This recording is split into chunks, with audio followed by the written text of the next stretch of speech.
बिस्मिल्लाहिर्रहमानिर्रहीम। अस्सलाम वालेकुम नाज़रीन, मैं हूं अमाद मजीद। आप देख रहे हैं यूट्यूब चैनल। बड़ी खबर लेकर आप खिदमत में हाजिर हूं। ये खबर सुनकर आपको अपने कानों के ऊपर यकीन नहीं आएगा और आप ये कहने के ऊपर मजबूर हो जाएंगे, क्या ऐसा भी हो सकता है।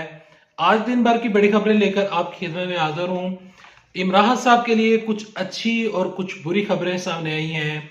तहरीक इंसाफ के लिए एक बहुत बड़ी खबर सामने आई है और वो खबर तहरीक इंसाफ के लिए अच्छी खबर है। दूसरी जानब मरियम नवाज साहबा के लिए क्या बुरी और क्या अच्छी खबरें भी हैं। और इस टाइम लाहौर हाई कोर्ट से एक बड़ी खबर सामने आई है। लाहौर हाई कोर्ट में इलेक्शन कमीशन ऑफ पाकिस्तान जब इमरान साहब की दरखास्त मुस्तरद हुई और दूसरी जानब से शेख रशीद, शाह महमूद कुरैशी और सनम जावेद साहबा की जो तहरीक इंसाफ के लोगों की दरखास्तें लगी हुई थी लाहौर हाई कोर्ट में, लाहौर हाई कोर्ट का बड़ा फैसला भी सामने आ गया है।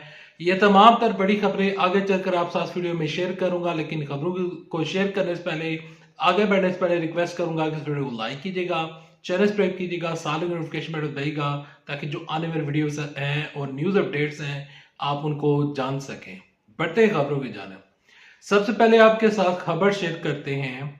पिछले चंद दिनों से खबरें वायरल हो रही हैं कि जो शेर अफजल मरवत साहब हैं वो तहरीक इंसाफ के साथ नाइंसाफी कर रहे हैं और तहरीक इंसाफ का जो बयानिया शेर अफजल मरवत साहब बता रहे हैं और जिस तरह इमरान साहब से मंसूब कर करके तमाम बातें जलसों में कर रहे हैं और वो अकेले ही चल रहे हैं।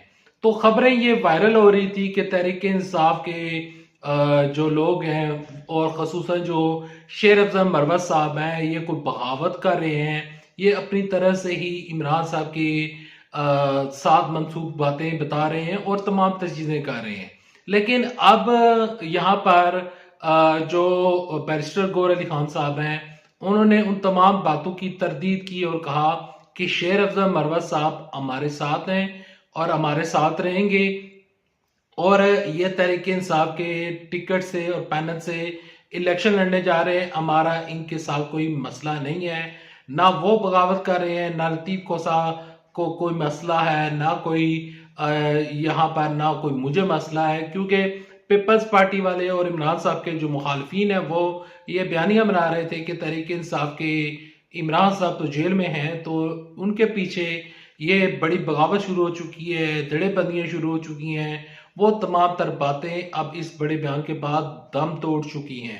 शेर अफजल मरवत साहब कहते हैं कि मैं इमरान साहब का जो पैगाम है वो हर सतह के ऊपर फैलाऊंगा, सिंध में फैलाऊंगा, मैं बलूचिस्तान में फैलाऊंगा, हर जगह पर जाकर मैं जलसे करूंगा। मैं इमरान साहब के साथ खड़ा हूं और खड़ा रहूंगा, हर सूरत में खड़ा रहूंगा। ऐसा कहना है शेर अफजल मरवत साहब का।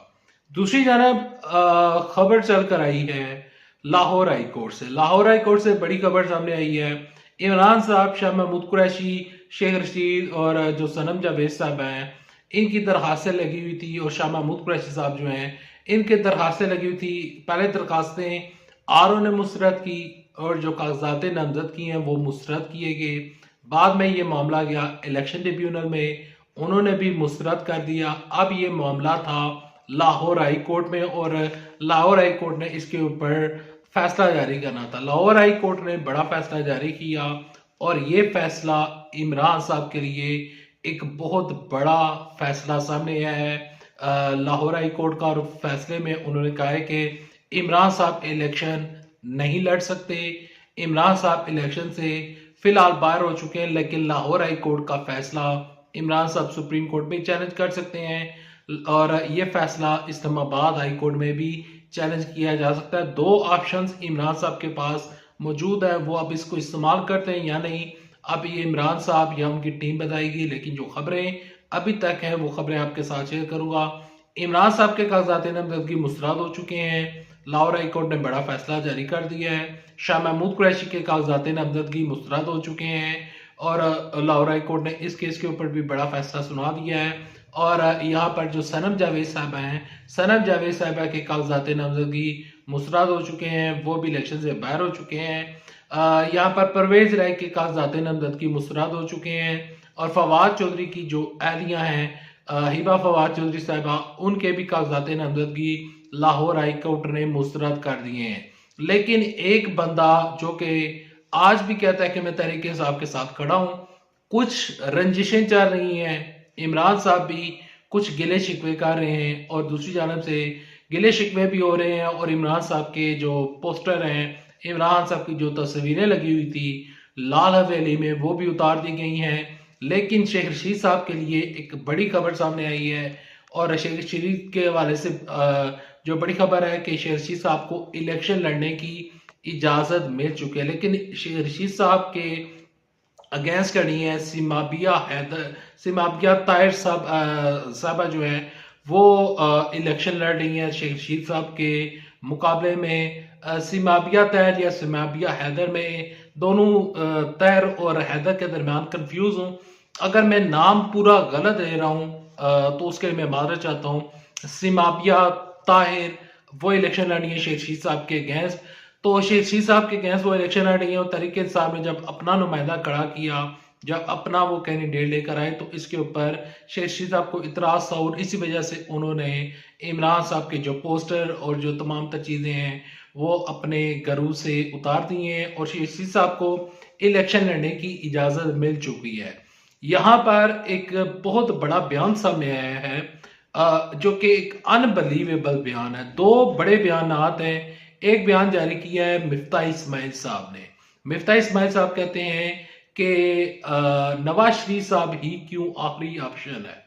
नवाज शरीफ के अलावा भी कई ऐसे लोग मौजूद हैं जो कि वज़ीर आज़म बनने की सलाहियत रखते हैं, जिसमें इमरान साहब हैं, बिलावल भुट्टो ज़रदारी हैं और सिराजुल हक साहब हैं, कोई और हो सकता है। यहाँ पर मिफ्ता इस्माइल साहब कहते हैं कि नवाज शरीफ साहब ही क्यों आखिरी ऑप्शन हमें नजर आ रही है, यानी कि वो नवाज शरीफ साहब के अगेंस्ट बयान जारी कर रहे हैं।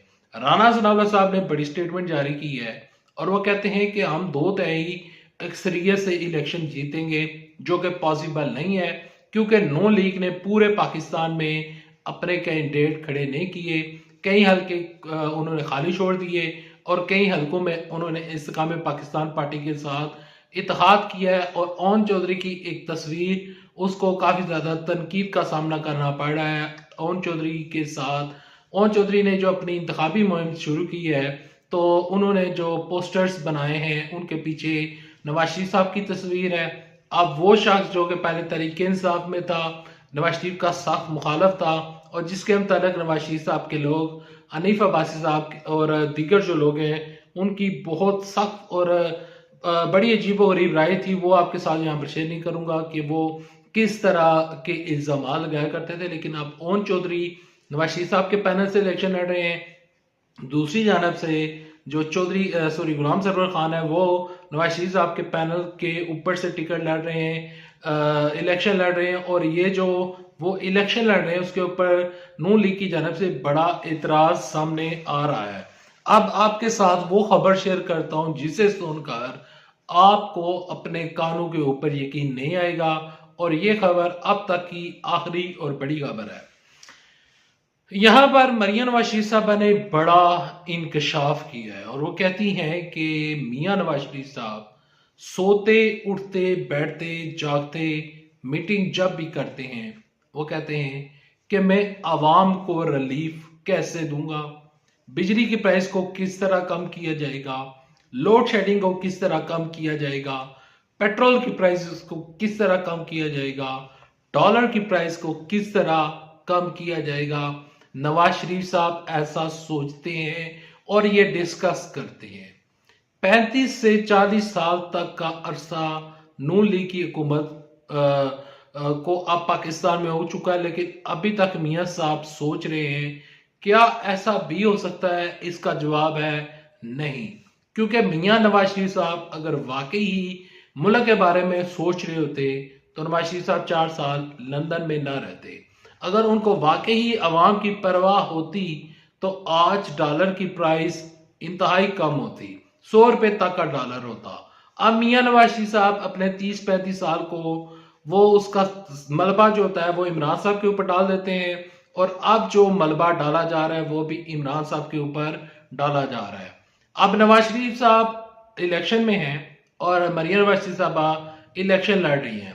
तहरीक इंसाफ के लिए एक बड़ी खबर है, इलेक्शन कमीशन ऑफ पाकिस्तान ने कहा है कि तहरीक इंसाफ अब रजिस्टर्ड जमात है, उसको हमने बैन या उसको कलअदम करार नहीं दिया।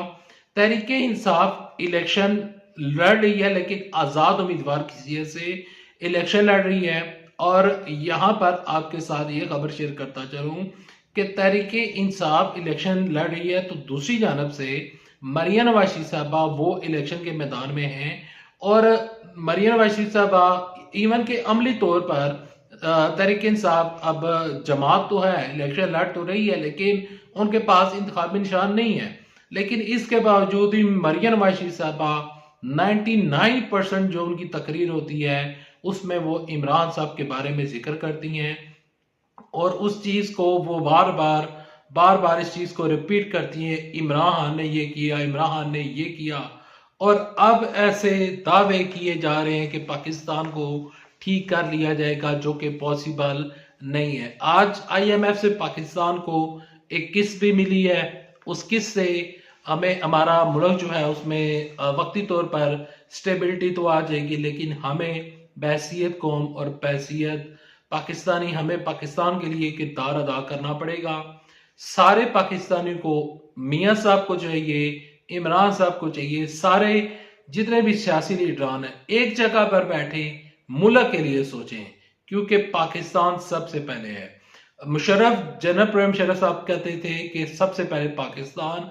अगर वो नारा और उस नारे के ऊपर अमल हो जाता है, या आने वाले दिनों में ये सारी सियासी जमातें उसके ऊपर अमल कर लेती हैं, तो पाकिस्तान दुनिया की अजीम तर ताकत बन जाएगा और पाकिस्तान की मईशत दुनिया की अजीम तर मईशतों में शामिल हो जाएगी। लेकिन हम टांगे खींचने के ऊपर रहेंगे। तहरीक इंसाफ वाले नून लीग की खींचते हैं, नून लीग वाले तहरीक इंसाफ की खींचते हैं, और ये टांगे खींचते खींचते अब पाकिस्तान इस सतह के ऊपर पहुंच चुका है कि हमें IMF के सहारे पाकिस्तान को लेकर आगे जाना पड़ता है और तमाम तर चीज़ें करनी पड़ती हैं। पाकिस्तान का जो निज़ाम है वो चलाना पड़ता है IMF के ज़रिए, और IMF के किसके ज़रिए।